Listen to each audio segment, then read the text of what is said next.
Hello ನಮಸ್ಕಾರ.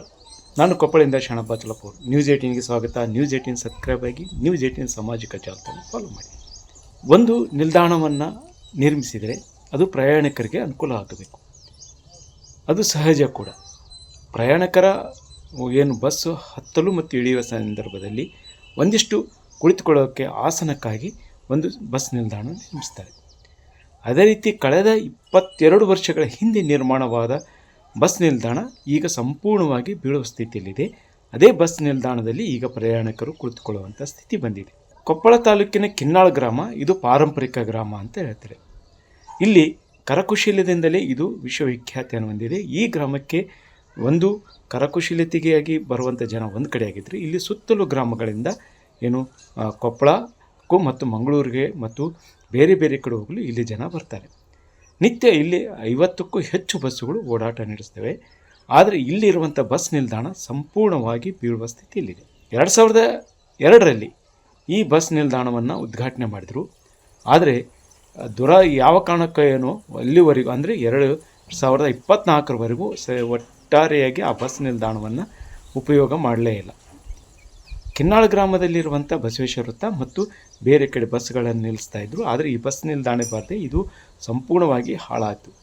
ಅದು KSRTCಯಿಂದ ಆಗ ಇರುವಂಥ KSRTCಯಿಂದ ನಿರ್ಮಾಣವಾಗಿರುವಂಥ ಬಸ್ ನಿಲ್ದಾಣ ಈಗ ಬಿರುಕು ಬಿಟ್ಟಿದೆ. ಇಲ್ಲಿ ಮೂಲಭೂತ ಸೌಲಭ್ಯ ಇಲ್ಲ, ಎಲ್ಲವೂ ಅವ್ಯವಸ್ಥೆ. ಜೊತೆಗೆ ಇಲ್ಲಿ ಮಳೆ ಬಂದರೆ ಇದು ನೀರು ನಿಲ್ಕೊಳ್ಳುತ್ತೆ. ಅದರ ಜೊತೆಗೆ ಇಲ್ಲಿ ಯಾವಾಗ ಪ್ರಯಾಣಿಕರ ಮೇಲೆ ಬೀಳುತ್ತೆ ಅನ್ನುವಂಥ ಅನುಮಾನ ಮತ್ತು ಆ ರೀತಿ ಗೋಡೆಗಳು ಬಿರುಕು ಬಿಟ್ಟಿವೆ.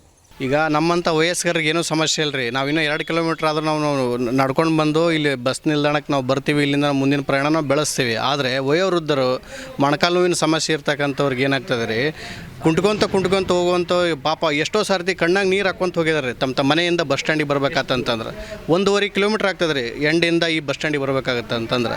ಸೊ ಇಂಥ ಸಮಸ್ಯೆಗಳನ್ನು ಒತ್ಕೊಂಡು ನಾವು ಈ ಬಸ್ ನಿಲ್ದಾಣ ಯಾವ ಕಾರಣಕ್ಕೂ ನಾವು ಇಲ್ಲಿ ಬಸ್ ನಿಲ್ಲಿಸ್ಬೇಡ ಅಂತ ನಾವು ಹೇಳ್ತಿಲ್ಲ ರೀ. ಇದನ್ನು ಅಭಿವೃದ್ಧಿ ಪಡಿಸ್ರಿ, ಮತ್ತಷ್ಟು ಇದನ್ನು ಇಲ್ಲಿ ಪ್ರಯಾಣಿಕರು ಬರಲಿ ಹೋಗಲಿ, ಇದೊಂದು ಉಪಯೋಗ ಮಾಡ್ಕೊಳ್ಳೋಣ. ಇದು ಸಾರ್ವಜನಿಕರ ಆಸ್ತಿ.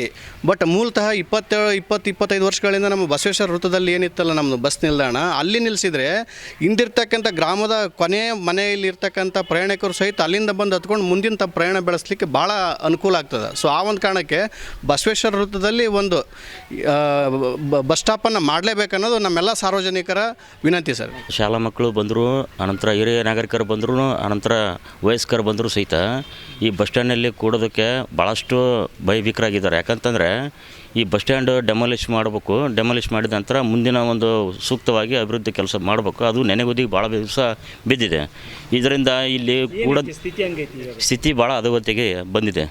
ಯಾಕಂತಂದರೆ ಮೇಲೆ ಇರೋಂಥ ಈಗ ಕಟ್ಟಡಿ ಸಂಪೂರ್ಣ ಶಿಥಿಲಗೊಂಡುಬಿಟ್ಟಿದೆ. ಶಿಥಿಲಗೊಂಡಿರೋ ಕಾರಣ ಕೂತ್ಕೊಳ್ಳೋಕ್ಕೆ ಸಹಿತ ಭಯಭೀಕರಾಗಿದ್ದಾರೆ. ಅದು ಈಗ ಬಸ್ ಸ್ಟ್ಯಾಂಡ್ ಆವರಣದಲ್ಲಿ ಸಹಿತ ಮಳೆ ಬಂದರೆ ನೀರು ಸಾಕಷ್ಟು ಜಲವೃತ ಆಗಿ ಪ್ರಯಾಣಿಕರಿಗೆ ಭಾಳಷ್ಟು ಸಮಸ್ಯೆ ಆಗ್ಬಿಟ್ಟೈತೆ. ಕುಡಿಯೋದಕ್ಕೆ ನೀರಿಲ್ಲ, ಅನಂತರ ಶೌಚಾಲಯ ವ್ಯವಸ್ಥೆ ಇಲ್ಲ. ಈ ಮೊದಲೇ ಮಾತು ಕಟ್ಟಡನ ಸರಿಗಿಲ್ಲ, ಇನ್ನು ಉಳಿದಂಥ ವ್ಯವಸ್ಥೆನೇ ಅಧೋಗತಿ. ಆ ವಿಚಾರಕ್ಕೆ ಇಲ್ಲಿ ಬರೋಂಥ ಪ್ರಯಾಣಿಕರಿಗೆ ಭಾಳಷ್ಟು ಜೀವದ ಮೇಲೆ ಭಾಳ ಭಯಭೀಕರ. ಈ ಮಧ್ಯೆ ಕಳೆದ 2 ವರ್ಷಗಳ ಹಿಂದೆ ಇಲ್ಲಿ ಏನು ನ್ಯಾಯಾಧೀಶರು, ಕೊಪ್ಪಳದ ಪ್ರಧಾನ ಜಿಲ್ಲಾ ನ್ಯಾಯಾಧೀಶರು ಈ ಗ್ರಾಮವನ್ನು ದತ್ತಕ್ಕೆ ತೆಗೆದುಕೊಂಡಾಗ ಹಾಳು ಬಿದ್ದಿರುವಂಥ ಈ ಬಸ್ ನಿಲ್ದಾಣ ಬಳಕೆ ಮಾಡಿರಿ ಅನ್ನೋ ಸೂಚನೆಯ ಮೇಲೆ ಬಸ್ಸುಗಳನ್ನು ಈಗ ನಿಲ್ಲಿಸ್ತಾರೆ. ಈ ಮಧ್ಯೆ ಅಲ್ಲಿ ಬಸವೇಶ್ವರ ಸರ್ಕಲ್ ವೃತ್ತದಲ್ಲಿ ನಿಲ್ಲಿಸುವಂಥ ಬಸ್ ನಿಲುಗಡೆ ಮಾಡಿದರು. ಆದರೆ ಗ್ರಾಮಸ್ಥರ ಒತ್ತಾಯದ ಮೇರೆಗೆ ಆ ಬಸ್ಸನ್ನು ಸಹ ಈಗ 2 ಕಡೆ ನಿಲ್ಲಿಸುವಂಥ ವ್ಯವಸ್ಥೆ ಇದೆ. ಆದರೆ ಬಸ್ ನಿಲ್ದಾಣದಲ್ಲಿ ಏನು ಮೂಲಭೂತ ಸೌಲಭ್ಯ ಇರಬೇಕು ಯಾವುದೇ ಇಲ್ಲ ಮತ್ತು ಬೀಳುವ ಸ್ಥಿತಿಯಲ್ಲಿದೆ. ಜನ ಸಾಕಷ್ಟು ಭಯದಲ್ಲೇ ಇಲ್ಲಿ ಬರಬೇಕಾದ ಸ್ಥಿತಿ ಇದೆ. ಮತ್ತು ಈ ಗ್ರಾಮಕ್ಕೆ ಏನು ಗಂಗಾವತಿ ಶಾಸಕರು ಆಗಿರುವಂಥ ಗಾಲಿ ಜನಾರ್ದನ್ ರೆಡ್ಡಿ ಅವರನ್ನು ಪ್ರಸ್ತಾವನೆ ಕಳಿಸಿದ್ದು, ಇಲ್ಲಿ 3 ಕೋಟಿ ರೂಪಾಯಿಯಲ್ಲಿ ಒಂದು ಬಸ್ ನಿಲ್ದಾಣ ನಿರ್ಮಿಸಬೇಕು ಅನ್ನುವಂಥ ಒಂದು ಪ್ರಸ್ತಾವನೆ ಇದೆ. ಅದಕ್ಕೆ KSRTC ಆಗಿರ್ಬೋದು ಮತ್ತು ಸರ್ಕಾರದಿಂದ ಅನುಮತಿ ಪಟ್ಟು ಅದಕ್ಕೆ ಬಸ್ ನಿಲ್ದಾಣ ಆರಂಭವಾಗಬೇಕು. ಆದರೆ ಅಲ್ಲಿವರೆಗೂ ಸಹ ಈ ಬಸ್ ನಿಲ್ದಾಣದಲ್ಲಿ ಇರುವಂಥ ಇದಕ್ಕೆ ಒಂದಿಷ್ಟು ರಿಪೇರಿ ಮಾಡಬೇಕು. ಜೊತೆಗೆ ಇಲ್ಲಿ ಪ್ರಯಾಣಿಕರಿಗೆ ಜೀವ ಮತ್ತು ಮೂಲಭೂತ ಸೌಲಭ್ಯ ವಹಿಸೋದು ತೀರಾ ಅವಶ್ಯ ಇದೆ. ಈ ನಿಟ್ಟಿನಲ್ಲಿ ಮುಂದಿನ ದಿನಗಳಾದರೂ KSRTC ಏನು ಕೊಪ್ಪಳ ವಿಭಾಗದವರು ಕೆಲಸ ಮಾಡ್ತಾರಾ ಅನ್ನೋದನ್ನು ಕಾದು ನೋಡಬೇಕಾಗಿದೆ. ಶಾಣಪ್ಪ ಚಲಪೂರ್, ನ್ಯೂಸ್ 18 ಕೊಪ್ಪಳ. ನಿರ್ಭೀತ, ನಿಷ್ಪಕ್ಷಪಾತ, ವಿಶ್ವಾಸಾರ್ಹ ಸುದ್ದಿಗಳಿಗೆ ಮತ್ತೊಂದು ಹೆಸರಾಗಿರುವಂತ ನ್ಯೂಸ್ 18 ಕನ್ನಡ ಈಗ ಆಪ್ನಲ್ಲೂ ಲಭ್ಯವಿದೆ. ದಯವಿಟ್ಟು ಇಲ್ಲಿರುವಂತ QR ಕೋಡ್ ಸ್ಕ್ಯಾನ್ ಮಾಡಿಕೊಂಡು ಆಪ್ ಡೌನ್ಲೋಡ್ ಮಾಡೋದಕ್ಕೆ ಮರಿಬೇಡಿ. ನಿಮ್ಮ ಬೆಂಬಲ ಹೀಗೆ ಸದಾ ನಮ್ಮೊಂದಿಗಿರಲಿ. ಧನ್ಯವಾದ.